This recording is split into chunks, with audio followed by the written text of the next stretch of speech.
Assalamualaikum warahmatullahi wabarakatuh. Perkenalkan, nama saya Devi Wulandari dari kelas 5B. Di sini saya akan menjawab soal UTS dari filsafat Islam. Oke, nomor 1.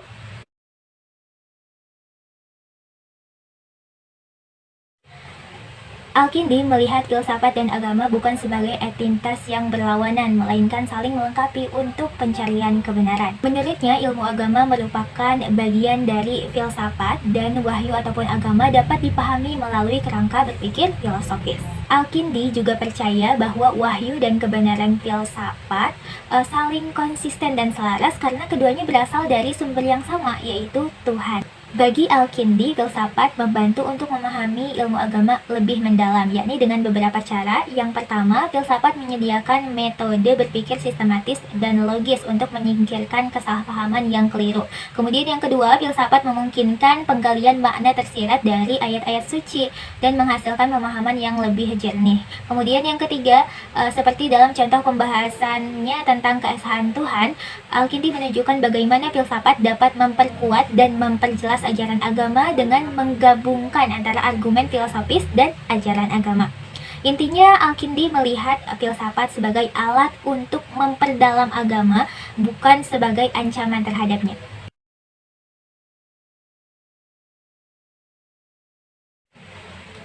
Al-Razi dikenal dengan pendekatan rasionalnya dalam filsafat. Nah, yang membedakan ia dengan filsuf moral lainnya, yang pertama, penekanan pada akal. Nah, Al-Razi ini sangat menekankan peran akal dalam memahami moralitas. Nah, ia percaya bahwa kebenaran moralitas ini dapat dicapai dengan penalaran logika, bukan hanya sekedar wahyu dan tradisi. Kemudian, ia juga melakukan kritik terhadap tradisi. Nah, berbeda dengan kebanyakan filsuf moral lainnya yang menitik beratkan kepada tradisi agama ataupun filosofi Yunani. Nah, Al-Razi ini secara kritis mempertanyakan tradisi tersebut, walaupun itu sudah dilakukan dari lama gitu, tetapi ia mempertanyakan urgensinya. Kemudian etika berbasis kebahagiaan. Al-Razi mengemukakan etika berbasis kebahagiaan baginya tujuan hidup adalah mencapai kebahagiaan dan moralitas merupakan alat untuk mencapai tujuan tersebut. Nah, ia menekankan pentingnya kebijaksanaan dan pengendalian diri dalam mencapai kebahagiaan hidup itu sendiri. Nah, singkatnya, Al-Razi membedakan dirinya dengan filsuf lainnya, yaitu dengan menekankan penggunaan akal dalam memahami moralitas, kemudian kritik terhadap tradisi, dan menekankan kebahagiaan sebagai tujuan hidup. Kemudian pendekatan yang rasional dan kritis memiliki dampak yang signifikan dalam perkembangan filsafat moral Islam dan dunia barat.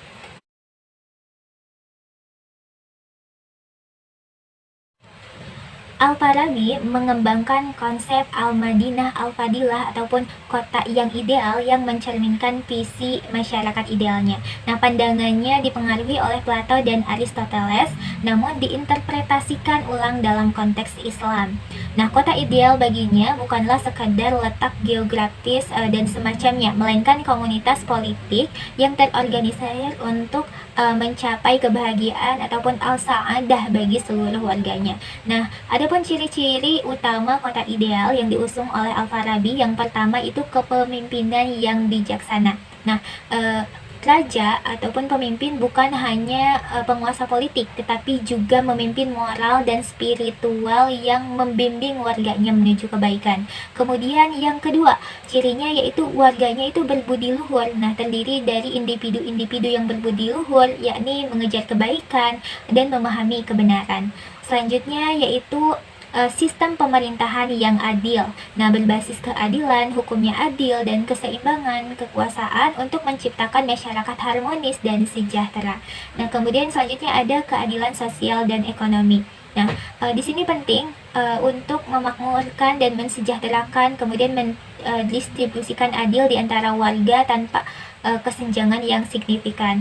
Selain itu, kehidupan bermasyarakat yang harmonis. Nah, warganya itu saling bekerja sama dan mendukung untuk mencapai tujuan bersama. Nah, hubungan antara kota ideal dan kebahagiaan terletak pada tujuan utamanya, yaitu kebahagiaan ataupun al-sa'adah bukanlah kenikmatan yang sesaat, melainkan keadaan yang dicapai melalui pengembangan potensi diri. Nah, pengejaran kebaikan dan kehidupan bermasyarakat yang harmonis. Kota ideal menyediakan lingkungan yang kondusif untuk mencapai kebahagiaan kolektif melalui kepemimpinan kebijaksana, warga yang berbudi luhur, dan sistem pemerintahan yang adil yang telah saya sebutkan tadi ya. Dengan kata lain, kebahagiaan merupakan hasil dari kehidupan yang bermoral dan beradab dalam lingkungan kota ideal yang diusung oleh Al-Farabi.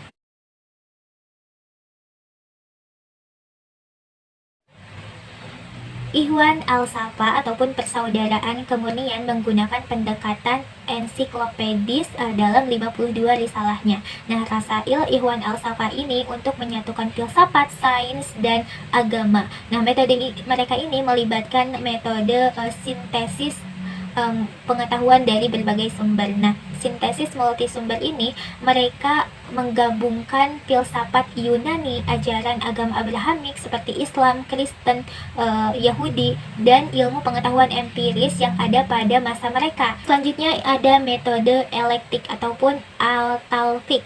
Nah, Ikhwan Al-Safa mengadopsi pendekatan elektik dengan memilih dan menggabungkan ide-ide terbaik dari berbagai tradisi dan pemikiran. Nah, mereka ini tidak terikat pada satu aliran filsafat saja atau agama tertentu saja gitu, melainkan berupaya membangun sistem pengetahuan yang komprehensif dan koheren.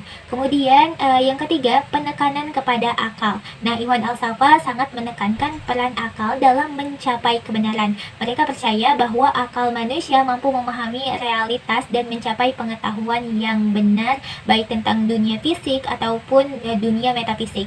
Namun akal ini harus dibimbing oleh wahyu ilahi dan diimbangi dengan intuisi spiritual. Dalam pandangan Ikhwan Al-Safa, akal bukanlah alat yang berdiri sendiri, melainkan berinteraksi dengan wahyu dan pengalaman spiritual untuk mencapai pemahaman yang utuh tentang kebenaran. Nah, mereka ini berusaha untuk menunjukkan bagaimana filsafat dan sains ini dapat mendukung dan memperkaya pemahaman keagamaan.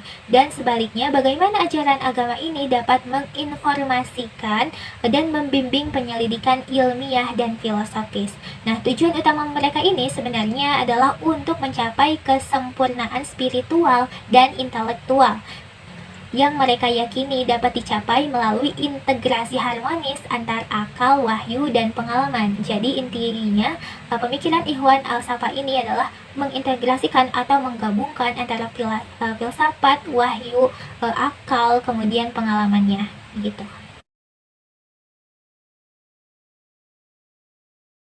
Ibnu Sina mengembangkan teori emanasi yang berpengaruh besar pada ontologinya tentang Tuhan dan alam semesta. Nah, teori ini menjelaskan penciptaan alam bukan sebagai tindakan creatio ex nihilo ataupun penciptaan dari ketiadaan, melainkan sebagai proses emanasi dari Tuhan. Nah, dalam pandangan Ibnu Sina, Tuhan sebagai wujud al-wujud ataupun wujud yang maha wujud adalah sumber segala eksistensi yang ada di dunia ini. Nah, keberadaannya begitu sempurna sehingga ia memunculkan akal pertama melalui proses ta'akul ataupun refleksi diri.